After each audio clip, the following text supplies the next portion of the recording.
नमस्कार। Challenge board में आप सभी का स्वागत है।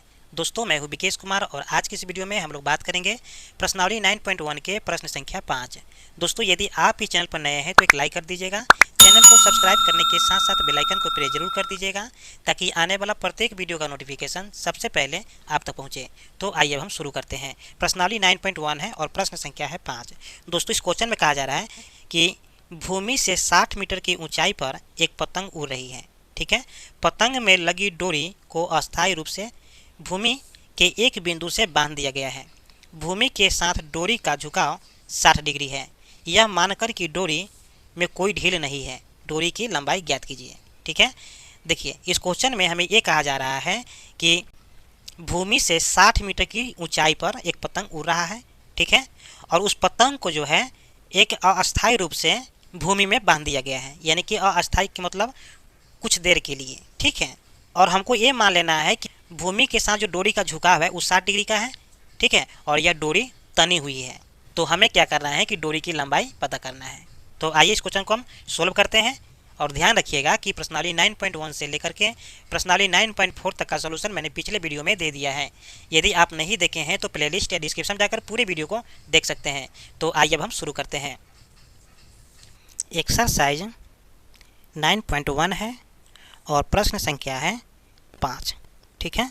तो ध्यान दीजिए कि हमें इस क्वेश्चन के अनुसार क्या कहा जा रहा है। ये कहा जा रहा है कि 60 मीटर की ऊंचाई पर एक पतंग उड़ रही है। ठीक है। तो सपोज करिए कि यहाँ पर एक पतंग है। ठीक है। उड़ रहा है। ठीक है। और इस पतंग की जो डोरी है भूमि में कहीं अस्थायी रूप से बंधी गई है। ठीक है। तो इसको हम डोरी को पहले बना लेते हैं कि यहाँ पर मेरा पतंग है और ये डोरी मेरा इस तरह से है। ठीक है। और ये भूमि में इस तरह से बंधा हुआ है। ठीक है। चलिए अब क्या करेंगे कि ये तो भूमि को भी हम बना लेते हैं। तो देखिए इस तरह से मेरा भूमि है। ठीक है। और जब इसकी ऊंचाई हमें निकालना हो तो देखिए पतंग की ऊंचाई जो है यहाँ से यहाँ तक की होगा। ठीक है। ये तो मेरा डोर हुआ। चलिए तो इसके पतंग को भी ऊंचाई को हम बना लेते हैं। चलिए तो इसको आप और अच्छे से समझ लीजिए कि यहाँ पर ये पतंग है और पतंग की ये डोर है जो भूमि में अस्थायी रूप से बंधी हुई है। ठीक है।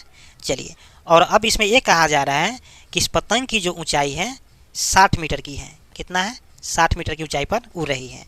ठीक है। और ये डोर जो है भूमि के साथ में 60 डिग्री के कोण पर झुका हुआ है। कितना डिग्री का? 60 डिग्री का। ठीक है।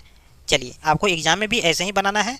तो आप देख पा रहे हैं कि ये मेरा समकोण त्रिभुज हो गया। तो इसको हम नाम लिख लेते हैं, यानी कि ABC। ठीक है। अब आपको पता है कि समकोण त्रिभुज में जहाँ पर कोण बन रहा हो उस कोण के जस्ट सामने वाले जो भुजा होता है वो मेरा होता है P। क्या होता है? P। और जहाँ पर 90 डिग्री का कोण बन रहा हो इसके सामने वाला जो भुजा होता है वो होता है H। ठीक है। और ये मेरा हो गया B। तो अब आपको पता चल गया है कि P मेरा है 60 मीटर और हमें निकालना है डोर की लंबाई यानी कि H का मान। ठीक है। या फिर कह सकते हैं AC का मान। ठीक है। चलिए तो हम क्या करेंगे, इसको सोल्व करने से पहले इसके बारे में हम कुछ लिख लेंगे। ठीक है। तो आइए इसको हम कुछ लिख लेते हैं। चलिए लिखें कैसे? तो देखिए लिखेंगे कि माना कि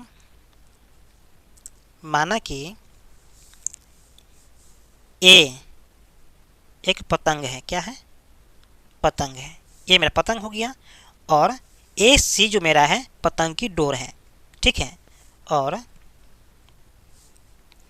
AC पतंग की डोर है जो एक भूमि से बंधी हुई है। ठीक है। तो यहाँ पर लिख लेंगे जो एक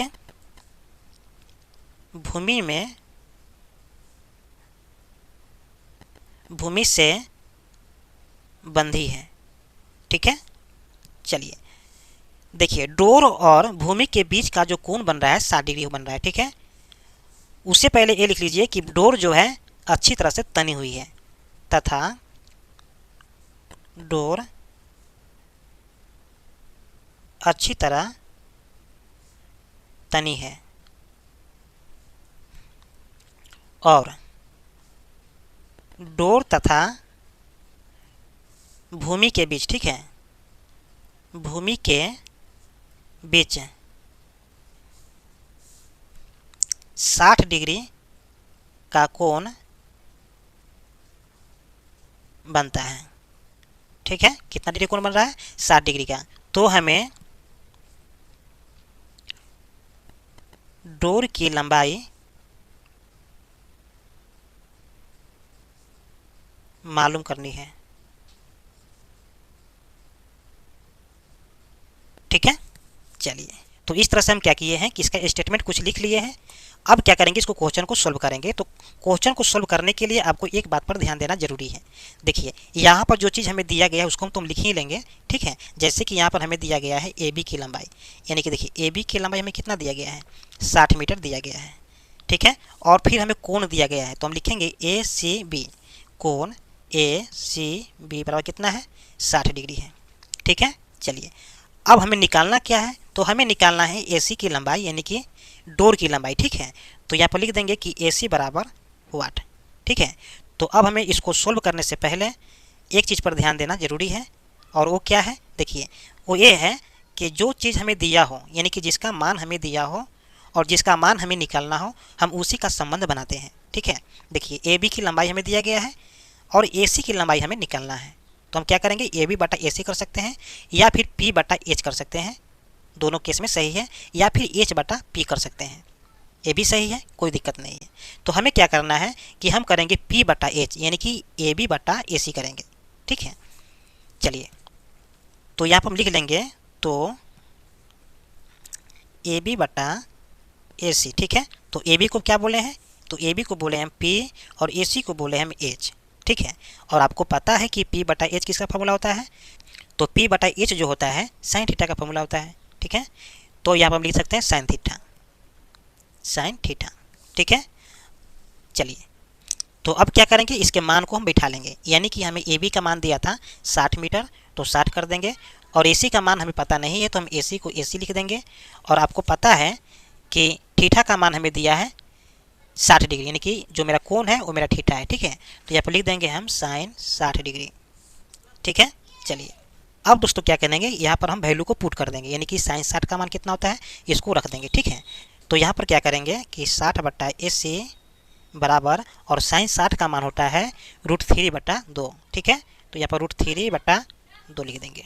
अब दोस्तों क्या करेंगे कि इसका क्रॉस गुना कर देंगे। ठीक है, यानी कि ए सी में गुना करेंगे √3 से, तो यहाँ पर आ जाएगा ए सी गुने √3, और 60 में गुना करेंगे 2 से, तो यहाँ पर आ जाएगा 120।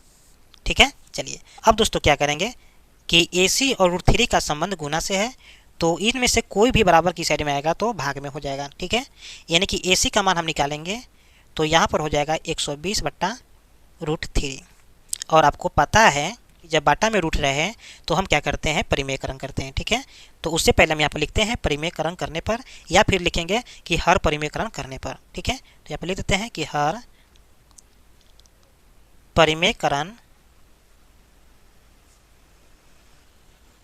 करने पर।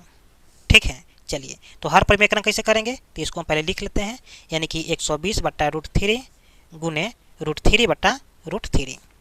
ठीक है, अब क्या करेंगे कि इसको काटते नहीं हैं, हम ऊपर ऊपर गुना करते हैं और नीचे नीचे गुना करते हैं, यानी कि 120 में गुना करेंगे √3 से, तो यहाँ पर आ जाएगा 120 √3, और बट्टा में हो जाएगा 3 तिहाई 9 रूट में। ठीक है, और जब 9 का रूट तोड़ेंगे तो यहाँ पर आ जाएगा 3, और 3 से 120 कटेगा 40 बार में, तो फाइनली यहाँ पर आ जाएगा 40 √3।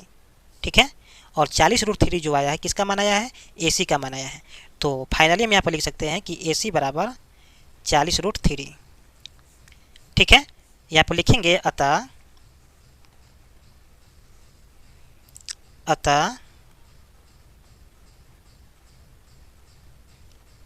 पतंग के डोर की लंबाई